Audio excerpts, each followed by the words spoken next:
Hello there, it's the Archivist from tradingcardarchives.com. I'm back for another weekend of filming. Got my blue gloves on. It's Friday night, and I always like to do one video to kind of start the weekend off, sort of opening stuff I received during the week or talking about my plans, that kind of thing. Unfortunately, this week I only have one delivery to open off camera. This did arrive this week, but I opened it up earlier because there was a lot of problems with this, and I kind of want to talk about that first. So what is this? This is WWE Select First Off the Line by Panini. Now, First Off the Line is sort of a special type of product they make where they add an extra card in here, and supposedly there might be better pull rates. I don't know if that's true or not. The odds are all exactly the same, so I think that's just superstition. But definitely there's one extra card in here that would not be in regular hobby boxes. Also, you supposedly can get this like a couple weeks earlier. The trick is this doesn't have a fixed price. This is sold with a system called a Dutch auction. And what that means is that they started off at a very high price. I think this one started at, I want to say $600 or something. And then every few minutes, they lower that price to some floor. And I think the floor on this one was $150, I think.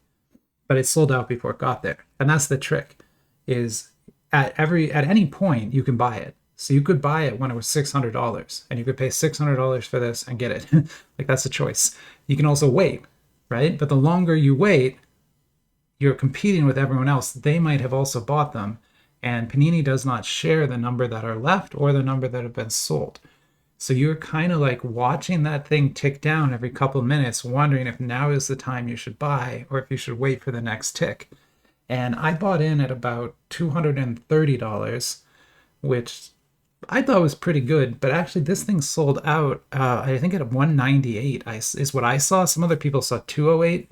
I was going to put in another one at 198, but it was too late at that point, so I assume it actually sold out at probably 208. But I was about $25 or so higher than the sellout, but I did get one. Now the problem is Panini ships FedEx, and FedEx is the worst. Like, I don't know what, like, maybe you don't like UPS, fine, but UPS is still like rocket science compared to FedEx's like horse and carriage system. They are just horrible at everything. They're bad at like logistics, they're bad at basic delivery, they're horrible drivers, just not a great company. And as a result of them using FedEx, this box didn't get to me until a week after the regular release. So YouTubers have opened this First Off the Line about 3 weeks ago, but I'm just now getting mine because of how bad FedEx is at shipping. Maybe 2 weeks ago. Sorry, I think I have one extra week in there. But the point stands. But yeah, FedEx basically had this at a warehouse next to my house within 1 day of Panini shipping it. I could have had it on that Monday after I bought it, basically. It was 20 miles away from my house, and it sat there for 3 days. And I wrote FedEx, I'm like, why is it in this warehouse? Can I drive down there and pick it up? Why haven't you done anything? And they're just like, oh, don't worry, we're going to ship it, it's fine. And then, lo and behold, on the 4th day, a new update appears, and it was on a plane to Tennessee. I just write there, I'm like, what are you doing? Why are you sending this to Tennessee now? This doesn't make any sense. Remember, I offered to drive down there and get it. It was only 20 miles away. They flew it all the way to Tennessee, and then an hour later, put it back on a plane and flew it back again. Unfortunately, that was on a Friday. So then it wasn't until the next Monday that it was in the warehouse, because they don't work on Saturdays for some reason, Saturdays and Sundays, whatever. And then it was like another 2 more days until it finally got to me. So I had to watch this thing like take a trip all the way across the country a couple times. And I'm going to say, like, I was worried someone had just stolen it, because typically when that happens, what actually happened is a FedEx employee opened the box, took the product out, closed the box up, and put it on the wrong bus or the wrong truck, the wrong plane, whatever, just to put some time between their crime and when the person would find out about it. That has happened to me like 3 or 4 times. And you can read stories about that all over the internet. The Panini boxes are an especially good target. They love to steal Panini stuff which is why I wish Panini would not ship it in a box that says Panini on the outside of it. That would help a lot. But anyway, it did seem to get here intact, and I think I've ranted long enough about logistics issues. But you have to understand, like, I'm ordering things from freaking China, like, all the time, right? And it never had any problems. I've had things get to me from China faster than FedEx could get this to me from Texas. So if you're trying to pick a carrier to ship your product, don't pick FedEx. Please, just don't pick them. Pick anyone else. Pick my uncle. Pick me. I'll drive it myself. Just don't ship it FedEx, please. Okay, rant over. So yeah, that's one thing I have. The next thing I got, which did not have any shipping problems because Topps uses UPS, and UPS does not have the same problems that FedEx has. This got to my house in 2 days with no weird logistics problems because UPS has a working system. But this is the new flagship product, Topps 2023 Star Wars. This is the hobby box format, basically. They're calling it a super box for this product. And that's because the flagship level is typically a retail product and not really a hobby product at all. And so we would really think of this as a retail box, equivalent to those Rogue One boxes I was looking at the other day, with the difference being this thing is huge. Like, this is a massive box of trading cards, just humongous. Like, it really doesn't fit on my desk. It's so big. But I got 2 of those. I don't know. I wanted to open one tonight, but I don't know if I'll have time because I also want to do the Spider-Man one too. So, okay, but that's another thing I got this week. I opened this early, not on purpose, but because I didn't know what it was. So Topps does a really good job of they put their logo on the box in a tiny little corner, but otherwise you don't know what's in that box. And so that's why their stuff doesn't get stolen. So, like, logistics is like a whole thing, and it's not really that hard if you just do like basic stuff.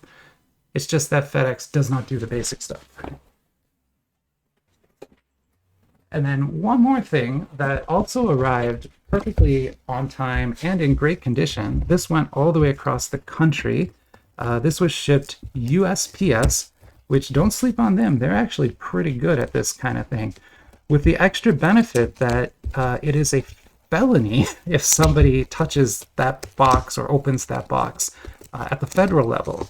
That's not true for FedEx or UPS. So if you ship with USPS, you have this kind of extra sort of criminal aspect to someone stealing from it, right? Where technically it's criminal for someone at FedEx to do it too, but they're never gonna ever let you know who did it. You're never gonna get a chance. It's never gonna happen. So yeah. Whereas the U.S. Postal Service takes this very seriously. So what is this? Well, I am excited. I've been kind of teasing it a little bit all week, but this is my MST3K trading cards.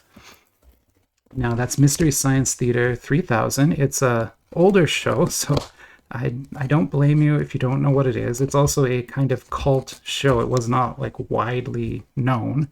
There's a modern incarnation of it now on Netflix, or was. That's probably a little more well-known. And then most people probably know it by the podcast that the creators run, which is called Riff Tracks. So chances are you know Riff Tracks, even if you don't know MST3K, because that's a much more popular name, I think. But MST3K was their original show, and it's basically a show where they watch old movies, like really bad old movies, and make fun of them. And that's kind of the whole thing. They just make fun of the movies as they're watching it.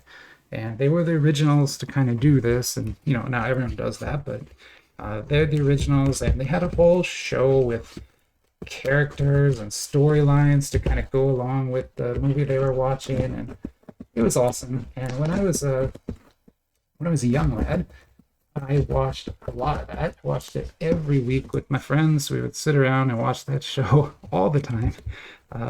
Sometimes like some of the episodes, like cave dwellers, I think I've seen like 100 times. It's like, I probably have it memorized still. I've seen it so many times. So when I found out that somebody, and I mean that literally, it's like one dude in Nevada named Richard Parks. He has a company called RR Parks Cards, and they sell trading cards. Look at how well packed that is. It's amazing. Oh, it's good job. And he, that is really well packed. Wow. That's awesome. I'm going to pause because I actually want to shout out the the eBay seller who gave this to me because this is especially well packed. Okay, so the seller is Live on Tape with no spaces or anything, just LIVEONTAPE, Live on Tape. And typically, like everything else they're selling is sports cards, but they had this, and it was an auction.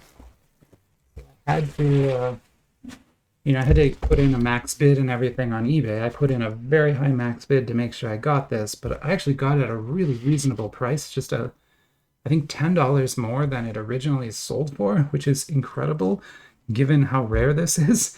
But I think there just aren't that many people who, one, know it exists, two, knew it was for sale on eBay, and three, were really willing to bid on it, all sort of in that 1 week span that it was up for bidding. But yeah, I was the winning bidder on this the entire time. But this is a sealed box of Series 1 MST3K trading cards.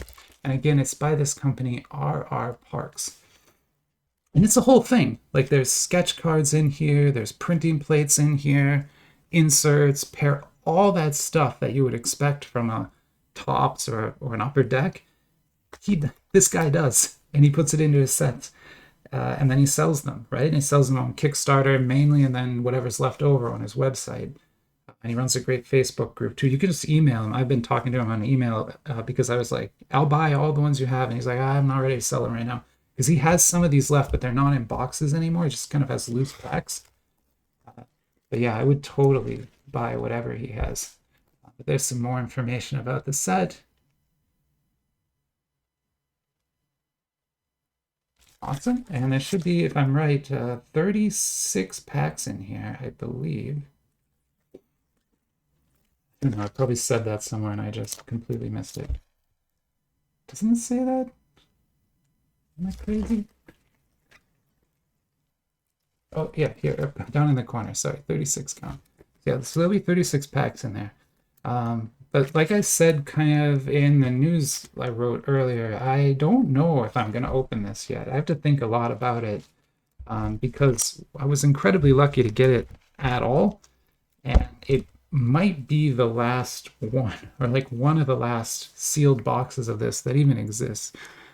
So I might hold on to this a bit until I can find more somewhere else. And then once I find more, I'll open this. But if I can't ever find more, I mean, we're going to have to open this. We're not going to have a choice. But I might let it sit a few weeks just to see if I can find others. And also, anyone watching, if you know where this is or you have one of these in your attic, let me know. I will buy that from you. But yeah, anyway, so this was the big thing that I wanted to show today. Okay, I'm going to stop this video. I'll get it posted, and then I'm going to go ahead and do the not Star Wars, the Spider-Man video next. See you soon.